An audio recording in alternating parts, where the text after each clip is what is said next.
Dear subscriber, today I would like to share you everything I've researched about how Bruce Lee. Before we jump on it, I would like to ask you to leave a like and subscribe. Thank you, and God bless you all. Bruce Lee was born on November 27th, 1940 in San Francisco, California, and passed away on July 20th, 1973, at Kowloon, British Hong Kong Resting Place at Lakeview Cemetery, Seattle, Washington, U.S. His other name is Lee Seolang Lee Yuen Cham Lee Yuen Kam. He had a dual citizenship, which were Hong Kong and United States.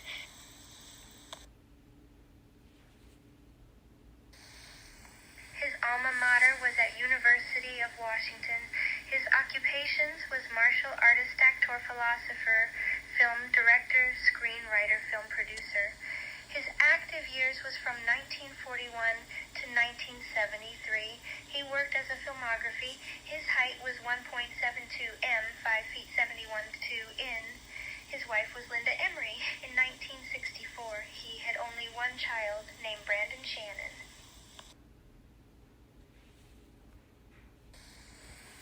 His parents were Lee Hoi Chun and Grace Ho. He had two brothers named Peter Lee and Robert Lee. Bruce Lee came from an entertainment family. His father, a famous Cantonese opera singer, and his mother, a seamstress and wardrobe woman, were touring America when Bruce was born in 1940. He faced his first movie camera before he was old enough to crawl. His acting career began in earnest at the age of 6, after his family returned to their native Hong Kong. By the time he was 18, he had made nearly 20 Cantonese films, none of which were kung fu flicks.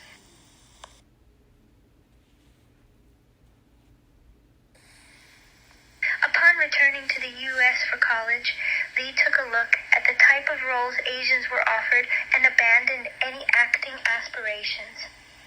How many times in a Hollywood film is a Chinese required? Lee later explained to Esquire. And when it is required, it is always the typical houseboy or pigtailed coolie stuff.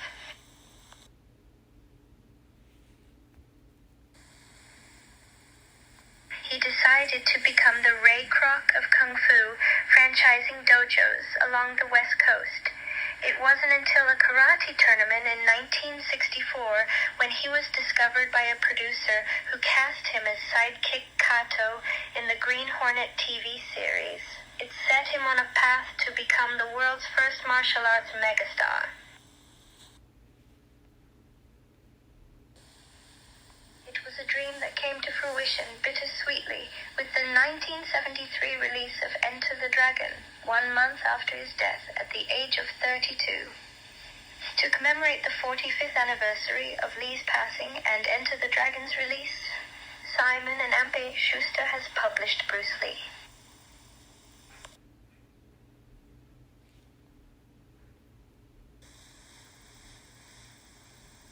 A Life is the first comprehensive biography of the icon's life and work.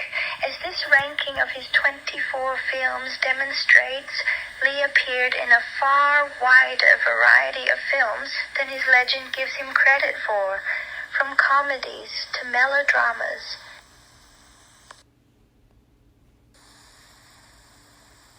But the one constant in almost all his performances was his ease in front of the camera.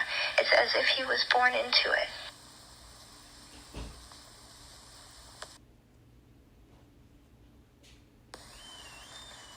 Here are the 24 movies of Bruce Lee from worst to the best. Number 24, Game of Death, 1978. This is the flick Bruce Lee fans love to hate. In 1972, Lee filmed 30 minutes of fight scenes for a movie about a yellow jumpsuited hero who battles his way up a 5-story pagoda to retrieve a secret treasure.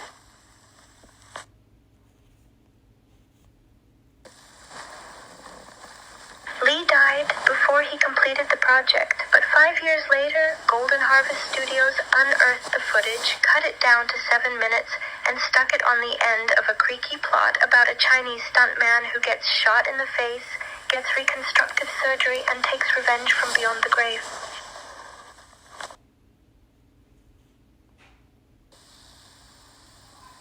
The whole thing is a distasteful mess.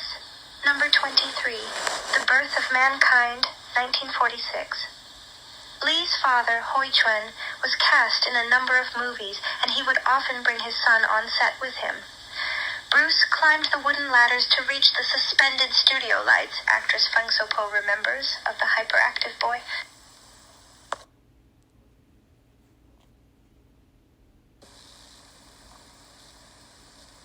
He wanted to touch everything from the cameras to the sound equipment. One of the directors saw his relentless energy and offered him a part in this Cantonese tearjerker about a runaway who becomes a pickpocket and gets run over by a truck, a forgettable flick that flopped at the box office.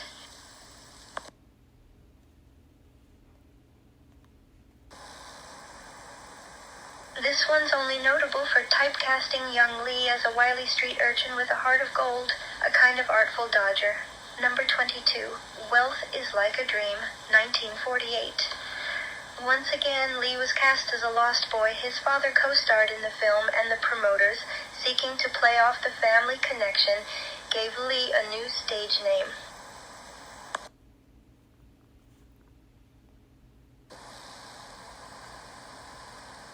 Little Hoi Chuen.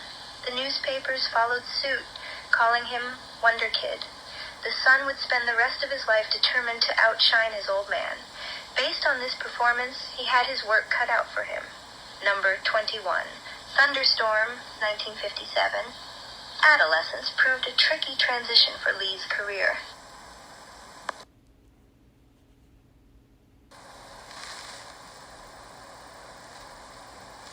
Too old for the scrappy orphan role, he attempted to play against type and broaden his range with mixed results. His character is proper, naive, dutiful, and rich, and in love with his family's housemaid. Critics panned the movie, singling out his performance as rigid, artificial, and overeager. Mercifully,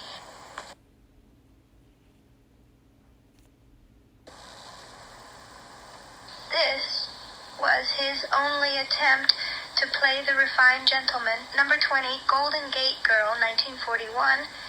Esther Ang was a pioneering female film director who specialized in patriotic war movies. While filming Golden Gate Girl, she needed a newborn girl for several scenes and asked Lee's father if she could borrow his son.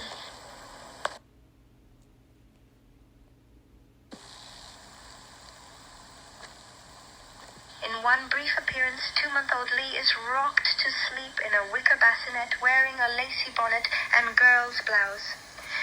His mother was flustered to see her delicate child so transfigured for the camera. In another close-up, a warmly wrapped baby Lee cries inconsolably, eyes squeezed shut, a mouth agape, arms flapping.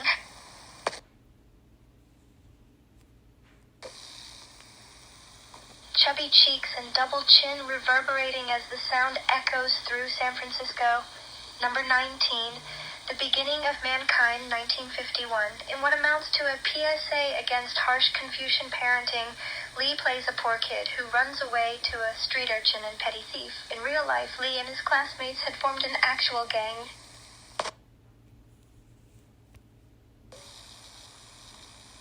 That lived experience led to a sharp performance in an otherwise tedious film. Number 18, We Owe It to Our Children, 1955. In 1953, Lee joined a socialist collective of filmmakers and actors called Union Films, leading him to appear in a string of socially conscious, message-driven movies.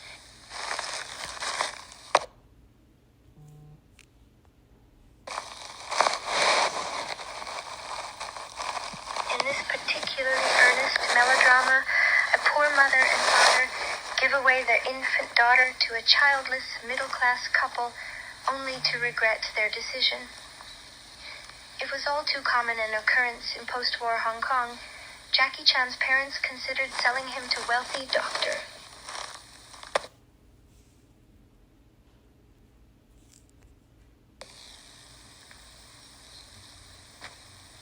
In the movie, Lee shows up only briefly as the lazy landlord's son. constantly slicking back his greased hair with a comb like Elvis. Number 17, A Mother's Tears, 1953. This family drama was once considered one of Lee's lost films until the Hong Kong Film Archives eventually located a scratchy print.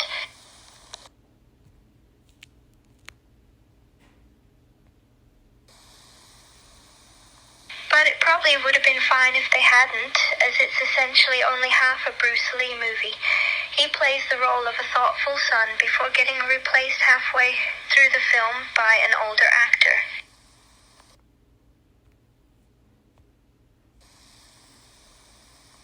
Number 16, A Myriad Homes, 1953. This social realist satire contrasts the family life of a rich businessman with a poor car mechanic who makes an honest living finding comfort in his family. In a bit of a twist, Lee finally plays a happy non-urchin child as the mechanic's cheerful son.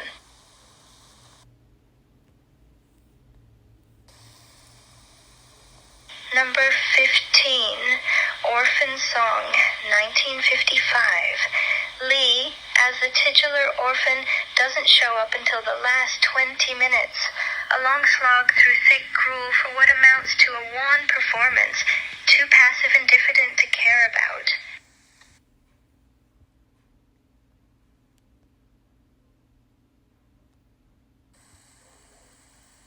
Number 14. Darling Girl, 1957. Fun fact, Lee was once the cha-cha champion of Hong Kong. Also fun, his real-life dance partner, Margaret Leung, co-stars as a spoiled rich girl in this light-hearted rom-com. Want to see Bruce Lee as a fashionable sweater vest-wearing tough as he cha-chas in a nightclub?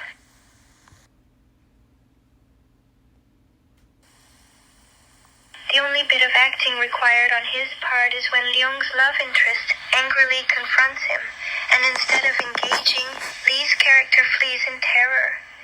It may be the only known instance of Lee running away from a fight.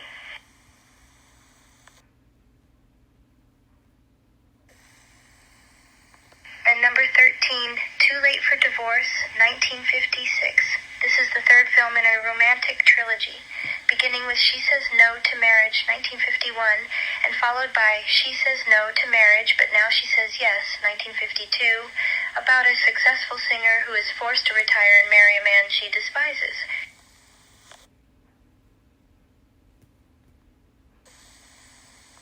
Lee plays her son, a dance tutor as a college student in America. He taught dance classes to help pay the bills.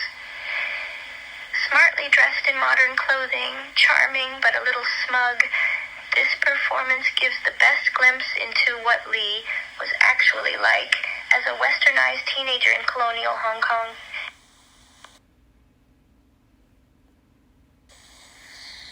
Number 12. Sweet Time Together in 1956. A cut-up in class, it seemed natural for Lee to try his hand at comedy at some point. He did just that in this age-reversal slapstick farce, playing a doltish teenager who finds himself caught in increasingly absurd romantic situations.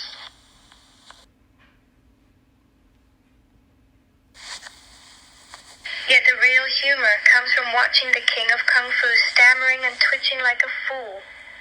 Lee's comedic idol was Jerry Lewis, and he does a credible imitation, down to the white sailor boy outfit and black horn-rimmed glasses.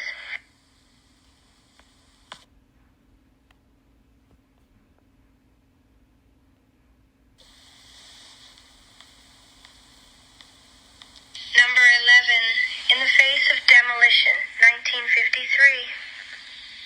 After 1 or 2 millions of refugees from China's civil war flooded into the British colony of Hong Kong, this classic film weaves together the stories of the many impoverished families all living in one teeming, soon-to-be demolished tenement building.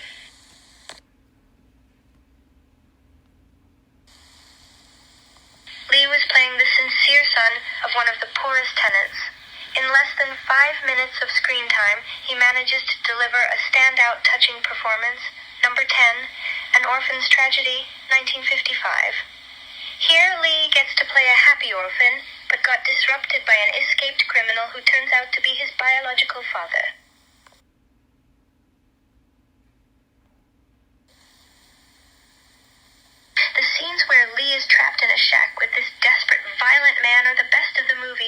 mostly because it's fun to watch a 15-year-old Bruce Lee try to play weak. Number 9. The Guiding Light, 1953. In yet another message-driven melodrama, a foster child gets adopted by a doctor and his wife.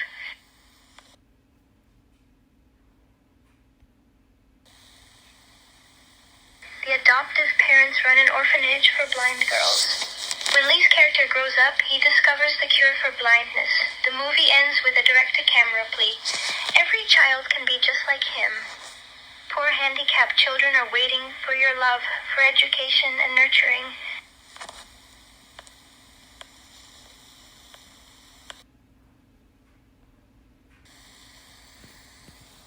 By this point in his career, Lee had mastered the orphan role, infusing his performance with a heavy dollop of pathos. Number 8, Love, Part 1 and 2, 1955. Set on board a steamship, this 2-part melodrama unfolds in 6 episodes, dealing with 6 different aspects of love.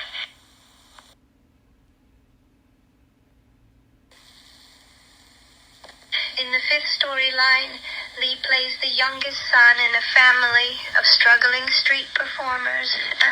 A flashback of father and son performing for a crowd allows Lee, a ham at heart, to display his talent for showmanship. It's utterly charming and one of the best scenes of Lee's career.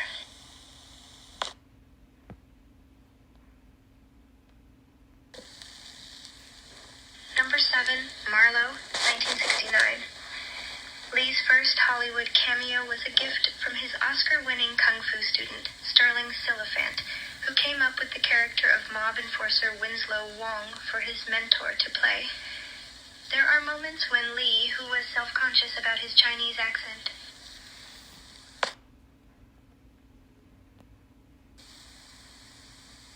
Lee comes off as stiff and nervous as he exchanges snappy dialogue with James Garner's Marlowe.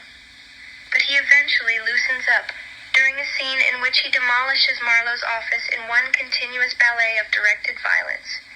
The movie flopped at the box office and was panned by critics.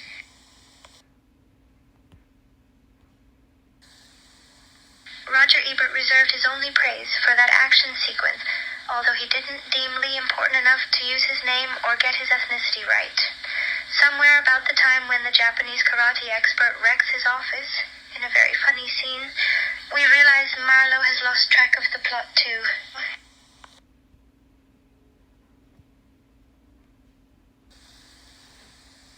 Number 6, The Kid, 1950. Lee landed his first starring role with his 4th film, once again about a tough street urchin with a heart of gold. At just 10 years old, Lee shows off a range of emotions and raw charisma.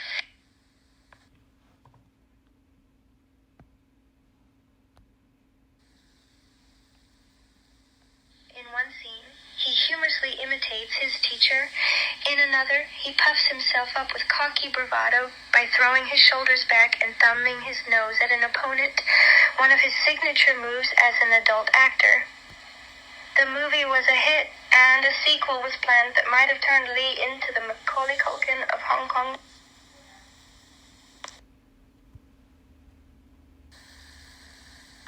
Lee's father refused to let him repeat the role. Lee was causing trouble in school and getting into fights on the streets, so his parents put him in show business timeout until his behavior improved. It didn't, but they eventually let him continue acting anyway.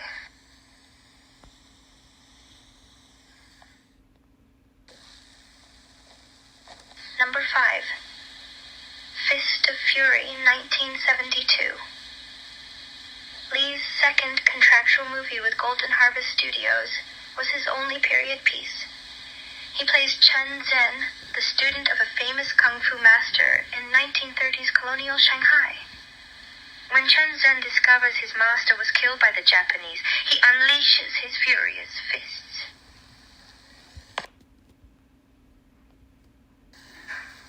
The movie's overt ethno-nationalism was like an adrenaline shot of pure patriotism. Many Chinese fans ripped up their seat cushions and threw them around the theater when Lee's character strutted into the Japanese dojo and declared, "The Chinese are not the sick men of Asia." Interestingly, Lee was a fan of Japanese.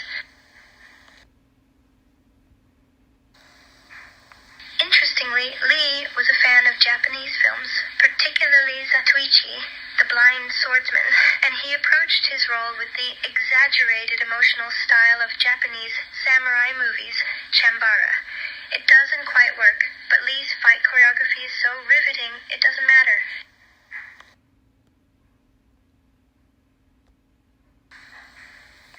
Number 4. The Big Boss, 1971. For someone as worldly as Lee, he had a fondness for playing naïfs. In his first Golden Harvest movie, his character immigrates to Thailand to work in an ice factory, which is actually a front for a drug smuggling operation. He portrayed the role a very simple, straightforward guy. It was a role of a naive guy then. When he finally figures out he's been fooled, he was furious. His primal performance is the movie's primary pleasure. He rips through his enemies with lustful glee. Hong Kong audiences were blown away. The Big Boss turned Lee into the biggest star in Southeast Asia.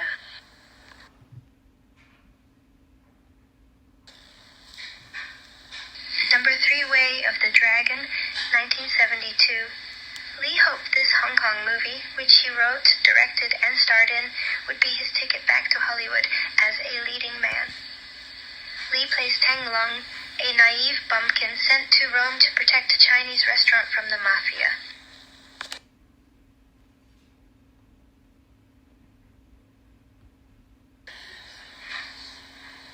Well, it is really a simple plot of a country boy going to a place where he cannot speak the language, but somehow he comes out on top because he honestly and simply expressed himself. Lee laughingly told Esquire, by beating the hell out of everybody who gets in his way.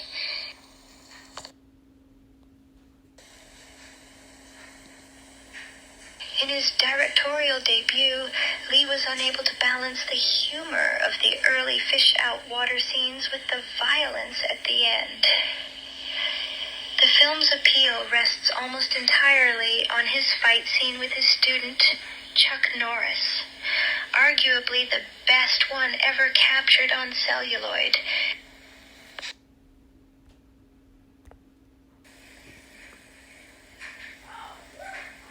Number 2.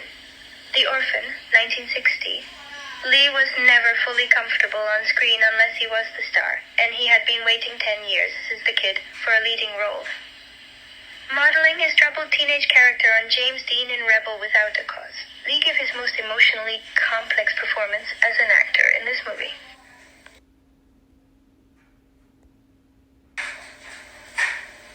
One moment he is snarling, the next laughing maniacally, and all the while spewing out a fetid stew of Cantonese street slang. Hong Kong boys were so taken with Lee's swaggering hoodlum that they began to emulate how he smoked cigarettes and cha-cha danced, causing one concerned high school principal to hang a banner.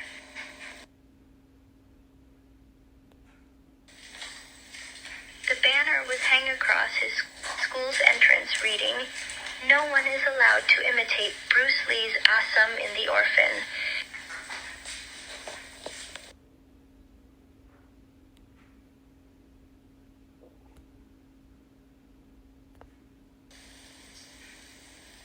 Number 1.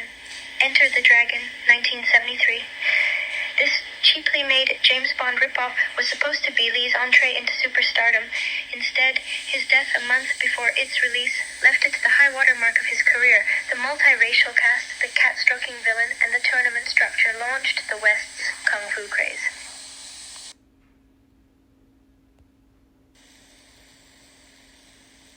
Thousand imitators. Terrified that Warner Brothers would recut the movie to make John Saxon the star, Lee fought on screen and off to stamp his personality onto every frame. The result was a performance so intense he seems to vibrate off the screen. 2 hours of watching Lee punch, kick,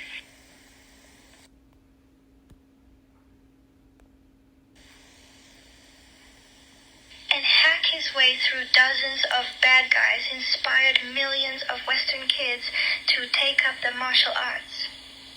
Enter the Dragon is the movie that cemented Lee's legacy in film and beyond. Matthew Polly is the author of Bruce Lee, A Life, and 2 other books about the martial arts, American Shaolin, and Tapped Out.